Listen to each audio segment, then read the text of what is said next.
तेणु मु आशा करुच्ची आमर जो पिला माने एठी पाठ पढ़ुचंती से उत्तरोत्तर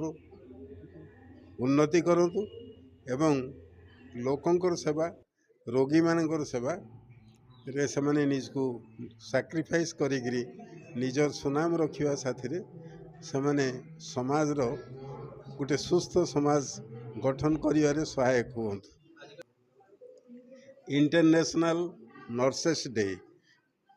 यही नर्सेस डे टा सेलिब्रेशन होची कहीं in memory of Lawrence Nightingale. सी जन्म होते 1820 मसीहा मे 12 तारिख दिन एवं सी जन्म होगा बड़ होगा सी जिते देखिले युद्धर विभीषिकार हजार हजार सैन्य वंडेड हो जाउछंती एवं निश्चित मृत्यु मुखर पड़े से सी दिन राति तांकरी सेवा करी से जीवन दान देइछंती। से दिन पाखरु सी विभिन्न स्तर रे हॉस्पिटल ले एवं रोगी मानकर सेवा करी रोगी मान को सुस्थ करिसंती एवं तांकरी उद्देश्य रे 1965 मसीह रे इंटरनेशनल नर्सिंग काउंसिल रो प्रथम सेलिब्रेशन होइथला तांकरी मेमोरी को लेकरी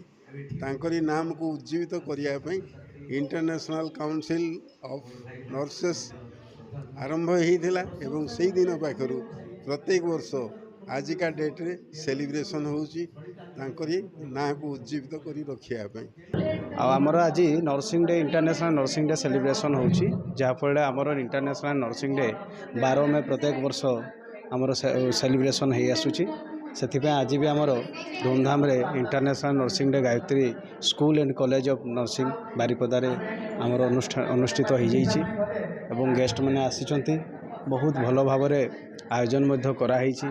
छुआ मैंने भी बहुत खुशी अच्छा ये इंटरनेशनल नर्सिंग डे अवसर में